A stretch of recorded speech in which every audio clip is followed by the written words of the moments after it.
Hello students, welcome back in HOT 111 Fundamentals of Horticulture, Lecture 24, Fertilizer Application in Horticulture Crops.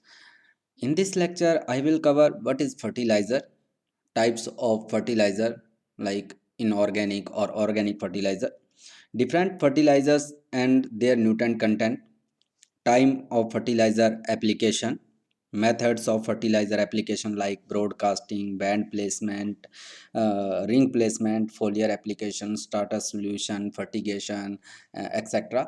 Let's start this topic. Fertilizers fertilizers क्या होते हैं, जिसको अपने हिंदी में उर्वरक बोल देते हैं। ठीक है, खाद भी बोल देते हैं। जो वैसे तो जो ब्लकी होते हैं, ऑर्गेनिक मैन्योर्स होते हैं, उनको खाद कहा जाता है, पर अपनी जो लोकल भाषा में जो किसान होते हैं उसको खाद भी बोल देते हैं। उर्वरक बहुत कम यूज होता है, उर्वरक हिंदी का शब्द है। ठीक है, तो फर्टिलाइजर्स क्या होते हैं? फर्टिलाइजर ए नेचुरल और artificial substance containing the nutrients that improve the growth and productiveness of plants. Fertilizers क्या होते हैं? एक कह लो कि एक तो प्राकृतिक और कृत्रिम सब्सटेंस होते हैं जो कि न्यूट्रेंट रखते हैं, जब उनमें न्यूट्रेंट पाए जाते हैं।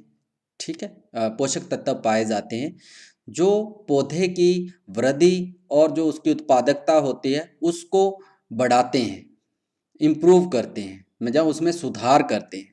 ठीक है, फर्टिलाइज़र क्या होते हैं? जो उर्वरक होते हैं वो एक नेचुरल यानी कि प्राकृतिक और कृत्रिम, ठीक है, एक प्राकृतिक और कृत्रिम तत्व होते हैं जिनमें न्यूट्रेंट या पोषक तत्व पाए जाते हैं जो पौधे की वृद्धि और उनकी उत्पादकता में सुधार करते हैं। ठीक है, दीज आर टू टाइप्स, ये दो प्रकार के होते हैं, इनऑर्गेनिक फर्टिलाइजर और ऑर्गेनिक फर्टिलाइजर। मतलब एक तो अकार्बनिक और कार्बनिक। पहला है इनऑर्गेनिक फर्टिलाइजर्स क्या होते हैं? इंडस्ट्रियली मैन्युफैक्चर्ड केमिकल्स, जो इंडस्ट्रीज के अंदर मैन्युफैक्चर करके जो केमिकली तैयार किए जाते हैं, मैन्युफैक्चर्ड केमिकल्स जो होते हैं, जैसे यूरिया है, डीएपी है, एसएसपी है, एमओपी है, ये सारे इनऑर्गेनिक फर्टिलाइजर्स हैं। ठीक है, contains higher nutrient than organic manures, जिनमें जो ऑर्गेनिक मैन्योर्स होते हैं उनकी तुलना में ज़्यादा पोषक तत्व पाए जाते हैं। जैसे यूरिया है, उसमें 46% तक नाइट्रोजन होता है, एन होता है, जबकि जो ऑर्गेनिक होते हैं कार्बनिक होते हैं, जैसे मान लो कि आपका गोबर की खाद है, कंपोस्ट है, वर्मी कंपोस्ट है, इनमें इतने नहीं होते। ठीक है, nutrients input is lost through leaching, run off, volatilization, fixation by soil etcetera. जो न्यूट्रेंट का इनपुट्स जो डालते हैं अपने, उनका बहुत ज़्यादा जो मतलब जो केमिकल फर्टिलाइज़र होते हैं उनके जो न्यूट्रेंट्स होते हैं वो ज़्यादातर लीचिंग के थ्रू नीचे चले जाते हैं, बह जाना, रन ऑफ हो जाते हैं, या फिर कुछ वाष्पीकृत हो जाते हैं, उड़ जाते हैं, या उनका मिट्टी के अंदर स्थिरीकरण हो जाता है ज़्यादातर, क्योंकि उसमें ज़्यादा मात्रा में होते हैं और केमिकल होते हैं, इसीलिए वो क्या होता है कि वो लीच भी होते हैं, बह भी जाते हैं, उड़ भी जाते हैं, कुछ गैसेस फॉर्म में भी होते हैं कई बार, और उनका मिट्टी के अंदर स्थिरीकरण भी हो जाता है। जो ऑर्गेनिक फर्टिलाइजर्स होते हैं वो क्या होते हैं? These are plant and animal waste that are used as nutrient after decomposition. जो ऑर्गेनिक फर्टिलाइजर्स होते हैं, जहाँ कह लो कि कार्बनिक खाद होती है या कार्बनिक उर्वरक होते हैं, वो क्या होते हैं कि वो पौधे से और जो जानवर होते हैं, एनिमल होते हैं, पशु होते हैं, उनके वेस्ट होता है। ठीक है, उनका कह लो कि कूड़ा करकट होता है, जैसे गोबर है। ठीक है, या फिर प्लांट के जो रेजिड्यूज बचते हैं, फसल के जो अवशेष बचते हैं, उन पत्तियां हैं, इनको गला के जो तैयार होते हैं, जब डिकम्पोजिशन इनका हो जाता है, जब ठीक है गल जाता है, तो उनको एज ए फर्टिलाइजर यूज किया जाता है और न्यूट्रेंट प्रोवाइड करते हैं। जब वो डिकम्पोज हो जाते हैं उसके बाद वो न्यूट्रेंट प्रोवाइड करते हैं। ठीक है, improve the soil tilth, aeration, water holding capacity and activity of micro organisms. ये जो ऑर्गेनिक फर्टिलाइजर्स होते हैं ये सोयल की जो टिल्थ होती है उसको इम्प्रूव करते हैं। उसके अंदर एरिएशन होता है, मिट्टी के अंदर, मतलब हवा जो मिट्टी के अंदर भीतर रहती है उसमें भी बढ़ोतरी करते हैं, उसको भी इम्प्रूव करते हैं। उसकी जल धारण क्षमता होती है, उसमें भी बढ़ोतरी करते हैं। और जो उसमें माइक्रो ऑर्गेनिजम्स पाए जाते हैं, सूक्ष्म जीव होते हैं जो डिकम्पोजिशन या और भी काम करते हैं, उनकी एक्टिविटी को ये बढ़ाते हैं। ऑर्गेनिक फर्टिलाइजर इन चीज़ों को बढ़ाते हैं, मतलब ये एक तरीके के मृदा सुधारक की तरह काम करते हैं। जबकि इनऑर्गेनिक क्या होता है, कभी कभी ये मिट्टी में एसिडिटी पैदा करते हैं, मतलब एक तरीके की कोई ना कोई प्रॉब्लम खड़ी करते हैं।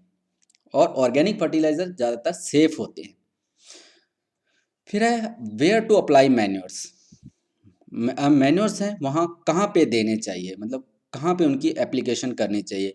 अपने वैसे बेसिकली हॉर्टिकल्चर क्रॉप्स के ऊपर पढ़ रहे हैं, अपना टॉपिक ही हॉर्टिकल्चर मेन है, तो हॉर्टिकल्चर के अंदर कहाँ पे देने चाहिए फर्टिलाइज़र। अब फील्ड क्रॉप या एग्रोनॉमी की जो फसलें होती हैं, सीरियल क्रॉप्स होती हैं, इनमें स्पेसिंग कम होती है, इनमें बहुत ही कम दूसरे मेथड यूज़ होते हैं। जनरली बैंड प्लेसमेंट हो गया, ब्रॉडकास्टिंग हो गया, ये ज़्यादातर फॉलो किए जाते हैं। पर अपने जो हॉर्टिकल्चर की फसलें होती हैं इनमें spacing, plant to plant spacing ज़्यादा होती है। अगर अपने ब्रॉडकास्टिंग या फिर बैंड प्लेसमेंट किया जाता है तो अपने फर्टिलाइजर ज़्यादातर वेस्ट हो जाते हैं। पर पढ़ेंगे सही अपने इनके बारे में। तो वेयर टू अप्लाई मैन्योर्स, कहाँ पे अप्लाई करने हैं। In fully grown trees the manures and fertilizer should be given over the area where their active roots are spread. जो एक पूरा कह लो कि विकसित पौधा है, वृद्धि कर चुका पौधा है, उसमें जो खाद और उर्वरक होते हैं वो उस एरिया में दिए जाते हैं जहाँ पे उनकी जो एक्टिव कह लो, जहाँ क्रियात्मक जो उनकी जड़ें होती हैं, जहाँ जो कह लो कि उस टाइम काम कर रही होती है, ऐसी जड़ें होती हैं पौधे की जो फैली होती हैं। जनरली जो पौधा पूरी कनोपी होती है पौधे की, उतनी ही उनकी जड़ें उतनी दूरी तक फैली होती है। वैसे तो बहुत से बड़े बड़े पेड़ होते हैं जिनकी जड़ें और भी लंबाई दूरी तक फैली रहती हैं, पर उनकी जो एक्टिव जड़ें होती हैं, ज़्यादातर जो फल वृक्ष होते हैं उनकी जो ऊपर कनोपी है उतना ही उसके नीचे होती है, उतनी ही दूरी तक। ठीक है, तो जहाँ तक उसकी जड़ें होती हैं वहाँ पर उनकी खाद देनी चाहिए। Fertilizer should be given in restricted area. Fertilizer हैं उनको एक बंदित क्षेत्र के अंदर देने चाहिए, that is in the surrounding area of 1 to 1.5 metre away from the trunk of the tree. और एक सराउंडिंग एरिया मतलब एक चारों तरफ पेड़ के जो उसका तना होता है उसके चारों तरफ लगभग 1 से 1.5 मीटर तना जो है मेन पेड़ का उससे दूर। ठीक है, मेन तने के बिल्कुल साथ में नहीं देते, ठीक है, क्योंकि वहाँ पे तो पुरानी ओल्ड जड़ रूट सिस्टम होता है, और थोड़ा दूर देते हैं। और साथ में जो अगर कांटेक्ट में आता है तने के, कई बार क्या होता है कि तने के अंदर इंजरी होनी स्टार्ट हो जाती है, तो थोड़ा तने से थोड़ा दूर दिया जाता है फर्टिलाइजर चारों तरफ। ठीक है, एक रिंग के अंदर लगभग 1 से 1.5 सेंटीमीटर दूर, 1.5 मीटर दूर, सॉरी। ठीक है, फिर है टाइम ऑफ फर्टिलाइजर एप्लीकेशन। समय क्या होता है, जहाँ कह लो कि फर्टिलाइजर कब देने चाहिए, टाइम क्या होता है उसका, समय क्या है। It must be applied when the plant need it. इसे उस समय अप्लाई करना चाहिए, देने चाहिए जब पौधे को इसकी आवश्यकता होती है। ठीक है, मतलब हर पौधे की अपनी अपनी रिक्वायरमेंट होती है, उनका टाइम भी अलग अलग होता है, फ्रूटिंग का टाइम अलग अलग होता है, इसीलिए अलग अलग टाइम पे फर्टिलाइजर दिए जाते हैं और पौधे की जब जरूरत है उसी टाइम उसको देने चाहिए।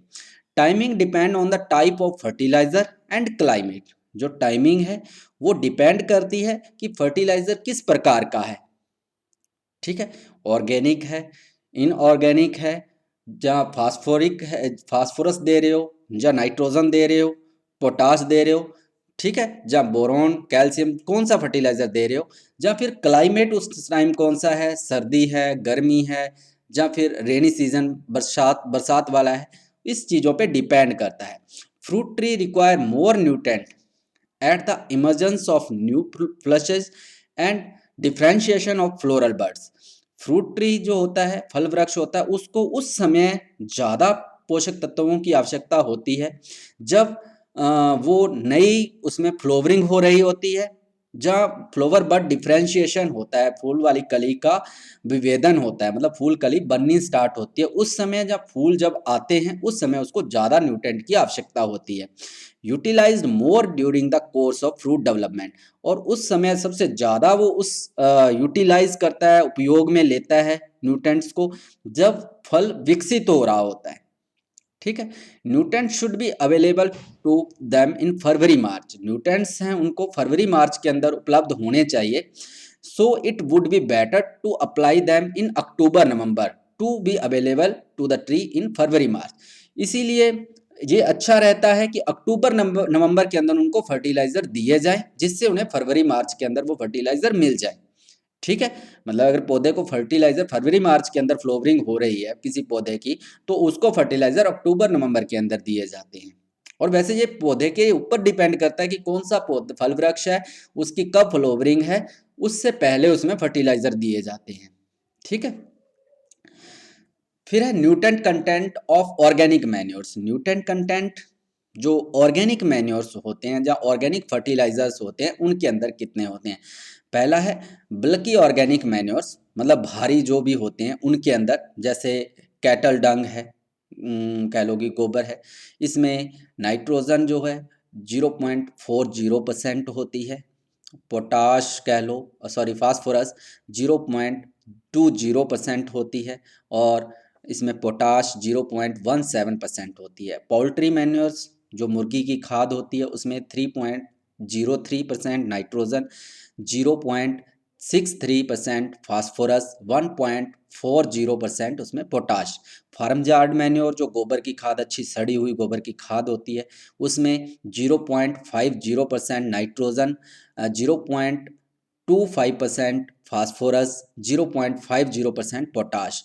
रूरल कंपोस्ट जो कह लो कि रूरल एरियाज होते हैं उनके अंदर जो कंपोस्ट बनती है वहाँ पे 0.75% तो उसमें कहते हैं नाइट्रोजन होती है, 0.20% उसमें फास्फोरस, और 0.50% उसमें पोटाश। और अर्बन कंपोस्ट जो नाली का कचरा इकट्ठा होता है शहरों के अंदर, वहाँ पे 1.75% उसमें नाइट्रोजन, 1% उसमें फास्फोरस, 1.50% उसमें पोटाश। और वर्मी कंपोस्ट जो केंचुए की खाद होती है उसमें 3.00% नाइट्रोजन, 1% उसमें फास्फोरस और 1.50% उसमें पोटाश। और कंसनट्रेटेड ऑर्गेनिक मैन्योर्स जो भी हैं, कंसनट्रेटेड ऑर्गेनिक मैन्योर्स समझ गए होंगे। ठीक है, जो थोड़े से ज़्यादा मात्रा में पोषक तत्व रखते हैं और थोड़ी सी कम मात्रा में पौधों को दिए जाते हैं, बहुत ज़्यादा मात्रा में नहीं देते। जैसे कैस्टर केक है, अरंडी की खली, 4.37% इसमें नाइट्रोजन, 1.85% फास्फोरस और 1.39% इसमें पोटाश। कोकोनट केक है, कोकोनट नारियल का जो खली होती है उसमें 3% उसमें नाइट्रोजन, 1.80% उसमें फास्फोरस और 1.90% उसमें पोटाश। इसके अलावा नीम केक, नीम की जो खली होती है उसमें 5.22% उसमें नाइट्रोजन, 1.08% उसमें फास्फोरस, 1.48% उसमें पोटाश। इसके अलावा ब्लड मील है, जो खून का कह लो कि जहाँ पे बुचड़ खाने या फिर बहुत से पशु काटे जाते हैं और वहाँ पे उनका खून बिखरता रहता है और उस मिट्टी को इकट्ठा कर लेते हैं, उसको भी एज ए फर्टिलाइजर यूज़ करते हैं, तो उसमें 12% लगभग नाइट्रोजन होता है, 2% उसमें फास्फोरस और 1% उसमें पोटाश होती है। इसके अलावा ग्राउंडनट केक के अंदर 7.30% नाइट्रोजन, 1.5% फास्फोरस और 1.30% उसमें पोटाश होता है। फिर है nutrient content of inorganic manure, sorry organic लिखा हुआ, इनऑर्गेनिक मैन्योर्स। इनऑर्गेनिक समझ गए होगे, यानी कि जो फर्टिलाइजर्स होते हैं, जैसे सोडियम नाइट्रेट है, ठीक है, इसमें नाइट्रोजन पाया जाता है 16%। कैल्शियम नाइट्रेट है, इसमें 15.5% नाइट्रोजन होता है। पोटेशियम नाइट्रेट के अंदर 13.8% नाइट्रोजन होता है।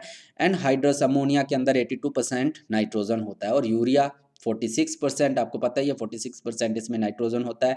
एसएसपी है जो सिंगल सुपर फास्फेट, इसमें 16% फास्फोरस पाया जाता है।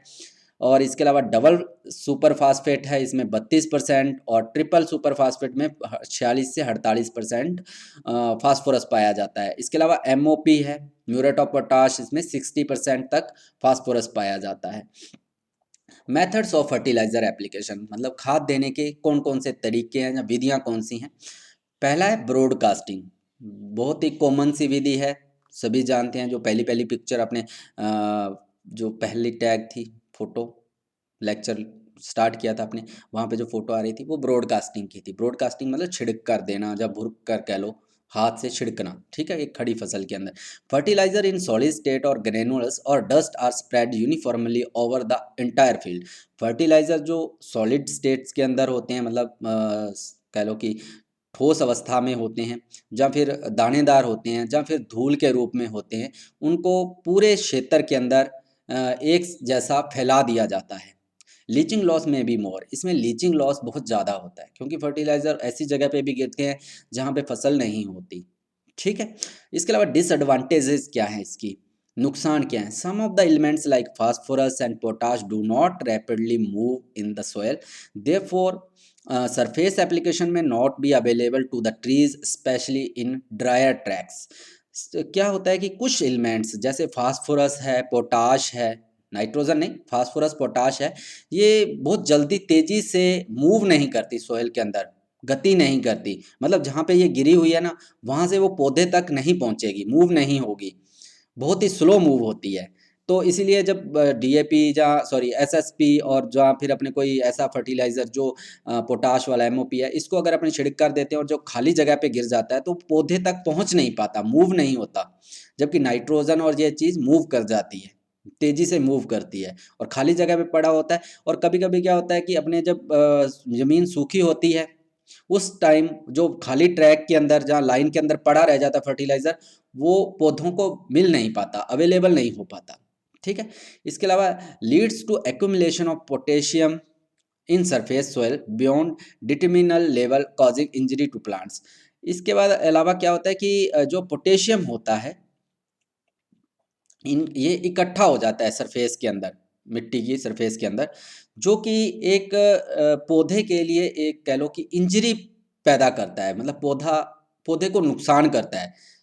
ठीक है, मतलब अपने फर्टिलाइज़र ऐसे छिड़क के दे रहे हैं और पोटेशियम जो है वो सरफेस के अंदर, जो सरफेस है मिट्टी की, उसके ऊपर इकट्ठा हो जाता है और बहुत ज़्यादा मात्रा में होने के कारण कई बार ये पौधों को नुकसान पहुंचाता है। इसके अलावा surface application always stimulates weed growth. अगर अपने सरफेस एप्लीकेशन करते हैं यानी कि ब्रॉडकास्टिंग करते हैं, हमेशा जो वीड की ग्रोथ होती है उसको प्रोत्साहित करती है, उसको प्रेरण देती है। ठीक है, उत्तेजित करती है। मतलब अगर अपने खाली जगह के अंदर भी फर्टिलाइज़र दे रहे हैं तो वहाँ पे जो थोड़े बहुत बीज हैं, जो खरपतवार है, उनको भी फर्टिलाइज़र मिल रहा है, वो तेज़ी से ग्रोथ करती है। ठीक है, फिर है बैंड प्लेसमेंट। बैंड प्लेसमेंट क्या होता है, application of fertiliser on the sides of row. कभी कभी क्या होता है कि जैसे एक फसल बोई हुई है, ठीक है, एक रो के अंदर बोई हुई है, जैसे आलू है, या फिर अपने कई बार शुगर कैन है, या फिर कोई जिसमें थोड़ी सी स्पेसिंग ज़्यादा रखी जाती है, ऐसी कोई फसल है, उसमें फर्टिलाइज़र एक रो के अंदर साइड में दिए जाते हैं। एक रो के अंदर अपनी फसल लगी हुई है, उसके साथ साथ एक कंटिन्यूस रो के अंदर जनरली जो ड्रिल होती है, सीड ड्रिल, इसके साथ इसमें फर्टिलाइज़र डाल के उसके साथ साथ बो दिए जाते हैं। ठीक है, एक बैंड कंटिन्यूस रो के अंदर दिए जाते हैं। Fertiliser in solid and liquid form can be applied. इसमें जो फर्टिलाइज़र है वो सॉलिड फॉर्म के अंदर भी, और जो लिक्विड मतलब एक घुले हुए जो फर्टिलाइज़र होते हैं, उनको अप्लाई किया जा सकता है, दिया जा सकता है। जैसे कोई खड़ी फसल है जनरली, जहाँ फिर कई बार क्या होता है कि आजकल तो सीड कम फर्टिलाइज़र वाली जो मशीनें आ गई हैं, उसमें भी फर्टिलाइज़र एक बैंड के साथ में फर्टिलाइज़र डलते रहते हैं एक साइड में, और साथ में बीज डालती जाती है वो। ठीक है, दोनों काम एक साथ हो जाते हैं, मतलब वो बैंड प्लेसमेंट करती है एक स्ट्रिप के अंदर। ठीक है, क्वांटिटी ऑफ फर्टिलाइज़र में बी इकोनोमाइज। इसमें जो क्वांटिटी होती है फर्टिलाइज़र की, एज कंपेयर टू जो पहले वाली ब्रॉडकास्टिंग से ये इको आर्थिक रूप से इकोनोमाइज्ड रहती है, मतलब आर्थिक रूप से ये बचाती है। फर्टिलाइज़र ज़्यादा मात्रा में नहीं डलते, अपने जितने ज़रूरत है फसल को उतने ही दिए जाते हैं। ठीक है, मतलब फर्टिलाइज़र ज़्यादा खराब वेस्ट नहीं होते। ठीक है, बैंड प्लेसमेंट समझ गए। जैसे एक फसल की रो है, उसके साइड में फर्टिलाइज़र को देना, वो भी सीड ड्रिल के थ्रू या फिर कोई ऐसा ही प्रेशर के थ्रू उसमें फर्टिलाइज़र डालना नीचे ज़मीन में। फिर है ring placement, commonly followed in fruit trees. Ring placement क्या होता है, जनरली जो फल वृक्ष होते हैं उनके अंदर दिया जाता है, एक छल्ले के रूप में फर्टिलाइज़र को डालना छल्ले के अंदर। ठीक है, बड़े फ्रूट ट्री होते हैं उसमें रिंग प्लेसमेंट नहीं किया, सॉरी उसमें बैंड प्लेसमेंट नहीं किया जा सकता, ब्रॉडकास्टिंग नहीं की जा सकती। तो क्या करते हैं, उसके चारों तरफ लगभग 1 से 1.5 मीटर का जगह छोड़ के तने से, उसमें चारों तरफ एक खाई खोद ली जाती है पेड़ के चारों तरफ सराउंडिंग में। ठीक है, उसके अंदर जो खाद हैं, फर्टिलाइज़र हैं, वो मिक्स कर दिए जाते हैं लगभग 10-15 सेंटीमीटर की ऊपर वाली ज़मीन के अंदर। ठीक है, तो इसको रिंग प्लेसमेंट कहते हैं।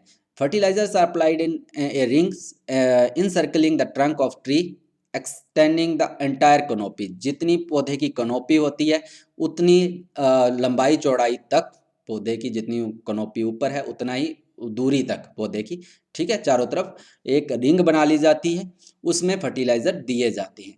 It is more labour intensive and costly, ये बहुत ज़्यादा लेबर इंटेंसिव होता है और कॉस्टली भी पड़ता है, मतलब इसमें लेबर की बहुत ज़्यादा आवश्यकता होती है, इसीलिए ये कॉस्टली पड़ता है।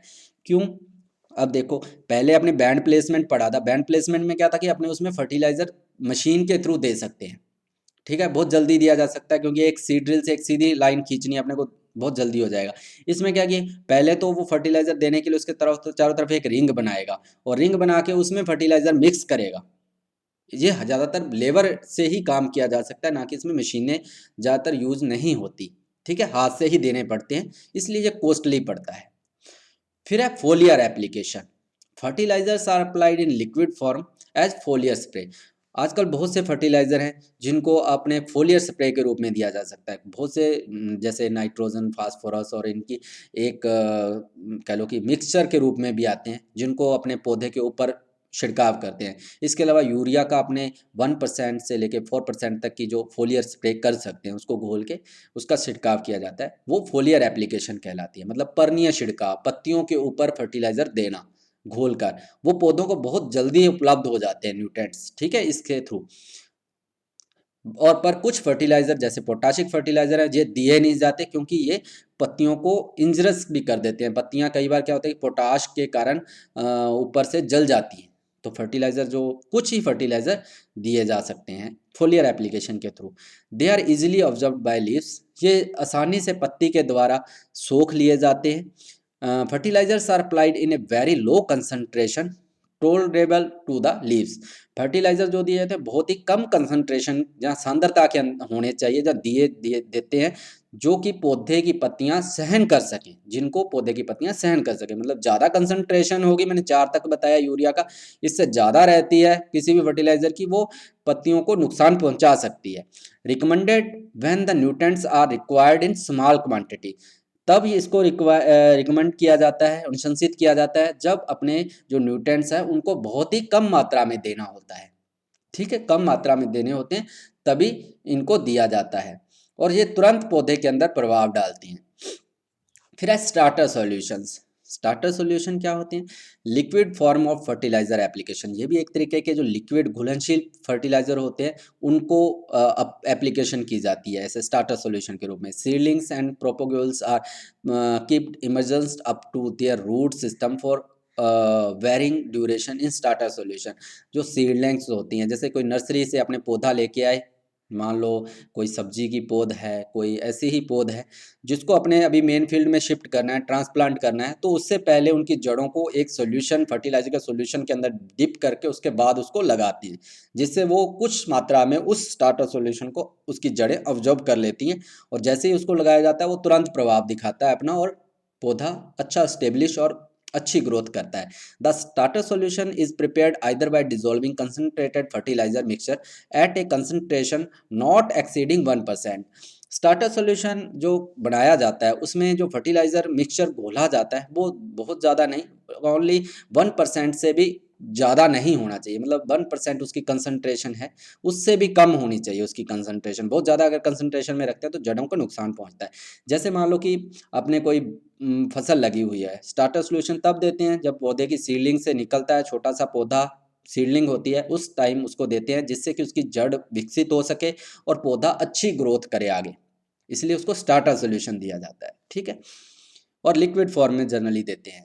फिर अब फर्टिगेशन। फर्टिगेशन क्या होता है, एक नॉर्मल सी बात बता दूं, जैसे अपने अभी ड्रिप इरिगेशन सिस्टम पहले वाले लेक्चर के अंदर पढ़ा था। ड्रिप इरिगेशन के अंदर क्या होता है कि फर्टिलाइजर टैंक लगा हुआ रहता है और फर्टिलाइजर जो है वो सिंचाई या इरिगेशन वाटर के साथ ही, जैसे ड्रिप के साथ ही उसके पौधे तक पहुंच जाता है।